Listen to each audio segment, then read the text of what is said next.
Hello, my name is Pablo Sidler. This is a presentation on the culture of Switzerland and how this knowledge will help you communicate better in Switzerland. Also, I will share a little information that would hopefully make your visit a lot smoother. So, I've actually lived in Switzerland for over a year and a half, and I've spent a lot of time traveling throughout Switzerland. What I will share is from my own observations and also some from resources that I've found over the years. So, first we have to try to understand a little bit of the Swiss. The fundamental forces within the culture of Switzerland are between the individual and the local community, and then from the local community into bigger organizations of community that in the end result with the federal state of Switzerland. Some also very fundamental and underlining themes throughout the understanding of Switzerland. There's going to be languages, culture, values, traditions, religion, history, and government. The first step in understanding more about Switzerland and the divisions between languages, cultures, traditions, and so on and so forth are the Swiss cantons. The Swiss cantons you can kind of explain like the U.S. states, but they're not exactly the same. They're actually their own sovereign members of the original Swiss Confederacy, which after the Helvetic Revolution really changed its structure, but it still has the same essence and history. Again, whenever you're looking at topics in Switzerland, if you understand the history, you'll understand a little better of its normal metaphor or embodiment. The beginning of Switzerland started with 3 cantons that created the original Confederacy in 1291. So it is a very, very old community of states, cantons now, and it has morphed a lot over those years, but it still holds true to its roots. The other thing to really keep in mind is it's very interesting that not only are there political boundaries between cantons, but there are always, it seems almost always, that there's also religious, language, and cultural boundaries in different areas and different borders. So after we begin to understand a little bit of the background of Switzerland, we can start to delve into actually the different parts in the sections. And the first big part is language. So you have German, which is spoken by the majority of the Swiss citizens or Swiss people.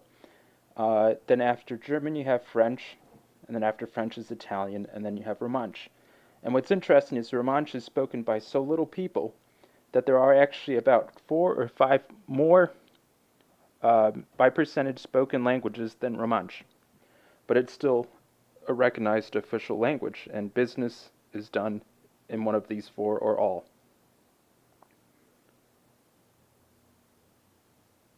So the next big strong force within the cultural environment of Switzerland is religion.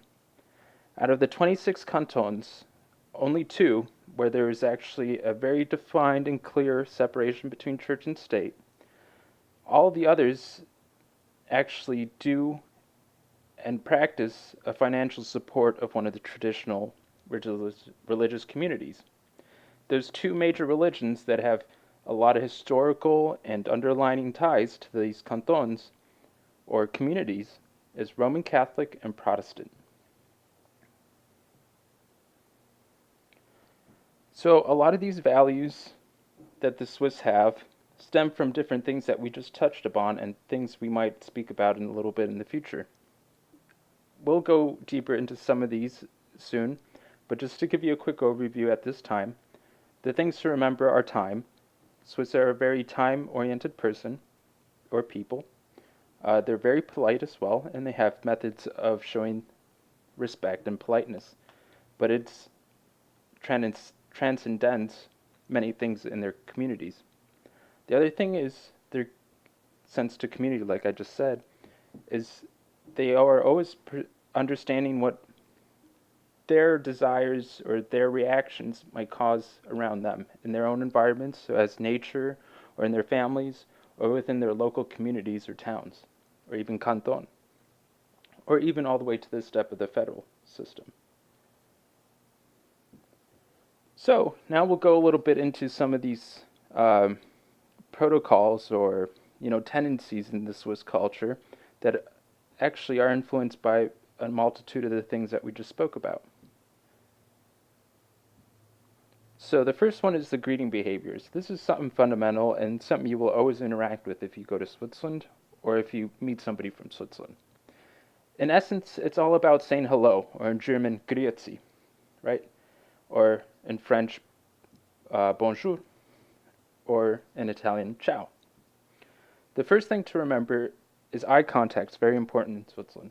So start with the eye contact, have a firm handshake, especially in the business setting, and smile even to total strangers.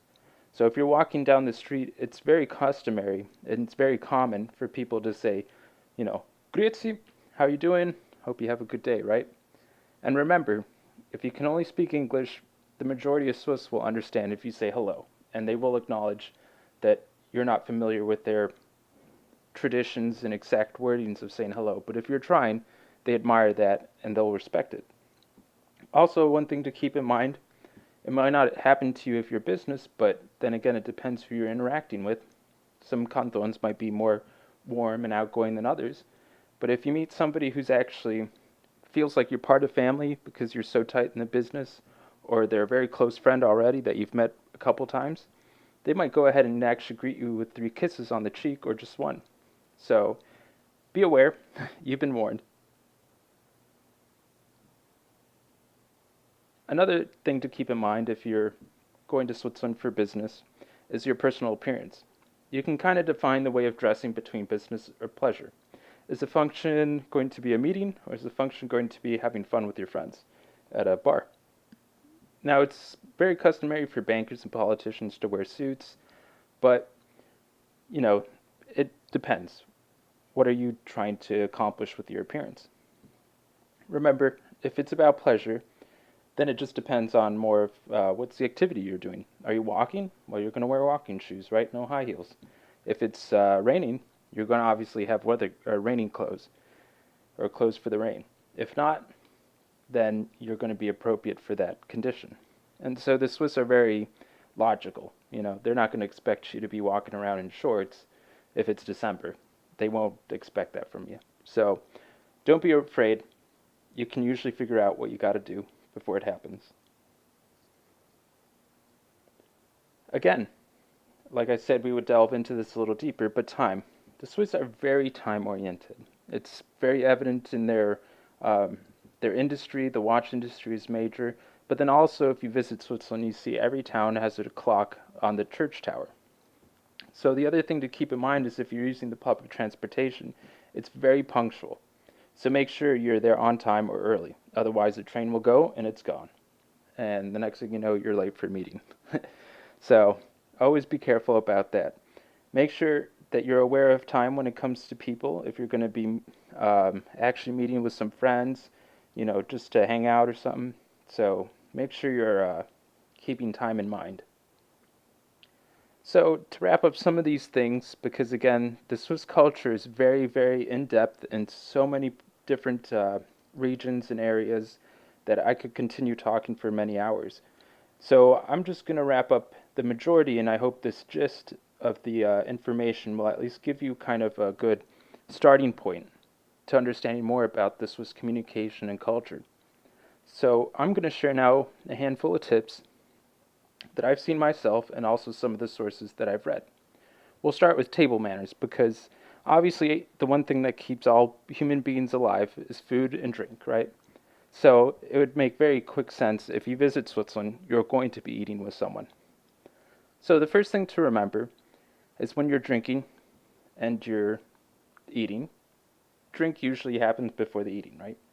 So everybody is very customary in Switzerland is actually to greet everybody or to cheers.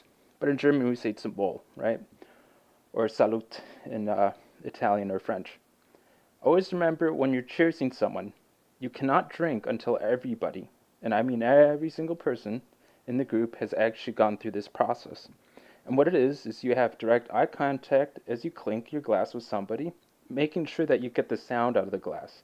because it's a way of enjoying all the different senses, right? Then you say, at least in the German cantons, you say zum Wohl, and then followed by the person's name. So, if I'm looking at my father, I look at his eyes and I say zum Wohl, Thomas. And then I move on to the next, and I look again, and I say zum Wohl, David, or whoever, right? So remember, once everybody's finally had their zum Wohls, then you can finally drink. And trust me, the glasses don't run dry. So make sure you follow the unspoken rules before you get to enjoy. Then the final thing is when your actually time comes to eat, it should be customary for the server to come up and say "enguete" when he serves you, or "enjoy." It's almost like in English you can say "enjoy your meal," but that's kind of like a command, whereas in Switzerland it's more of like "enjoy. This is life. Satisfy yourself. Enjoy what we have here in front of us." It can also be spoken in each of the languages, so like French, bon appetit, or in Italian, bon appetito. So, again, always be aware of what cantons you're going to be visiting and what languages those cantons are actually customarily speaking. So also, while you're traveling, some tips that I found, and also Mr. Bewes, one of my resources, found to be quite interesting here, is with the travel etiquette. So in Switzerland, it's not very customary to line up or to queue. So don't be afraid if you're standing in the train and you think there's going to be a line. There is no real line, but there is this respect and commonality between everybody, that you let everybody come off the train first, and then you can get in. So don't be too worried about the lines. Just remember who was there before you, who came in after you, and make your way to the front. Also, being seen and not heard, Bewes says. And what he's trying to say with that is, it's not a very loud culture, especially in the north and the German side. But in the southern side, that tolerance for loudness might be different. But either way, what he's trying to say is, be respectful about those around you. Again, just like most Swiss things, it's about your community and the people around you, your environment. He also says, know where to park. So in essence, what he's saying here is that parking is a bit technical in Switzerland. Just remember to always follow all the placards and all the definitions. You might find actually parking meters that cover multiple spaces, so just be aware and observant of your surroundings. Also remember, usually parking spaces are given by white outlines. That should be good. If it's blue, double check more than once. It might not be true. Final thing I'm going to share today is learn to cross the road. And this is something you'll always experience in Switzerland because it's a very open to walking commuter kind of culture. Again, something you've heard about before. When you're crossing the road, remember to make eye contact.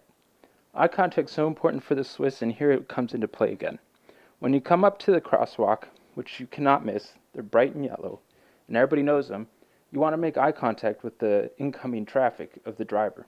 Once the driver makes eye contact with you, that's usually the symbol and kind of the understanding of, okay, I see you, you go ahead, and I'm still going to try to, well, I'm not going to try, but I am going to slow down to make sure that you have your right of way. And all pedestrians have the right of way in Switzerland. Now, in the south of Switzerland, I would be a little cautious because that culture is already, again, a little different. Like I said earlier, canton from canton are different. Religion, language, and everything. So that's what's so unique about Switzerland. And always keep that in mind, that it can change from one minute to another, and it's completely eye-opening. What I want to do here is just leave you now with a little Mark Twain that obviously shows you that when you're observant, you're interested, and you're open to new things, you're always going to grow. And the same is for Switzerland. But here it's more interesting because it's 4, sometimes even 5 different major cultures, languages, traditions, histories, governance, ideas all coming into one place. And they all coexist together and all for a common good. So thank you very much for your time. I hope my words have given you some insight and understanding to the Swiss culture, and hopefully you will become a better communicator from this. Thank you so much. Have a good day.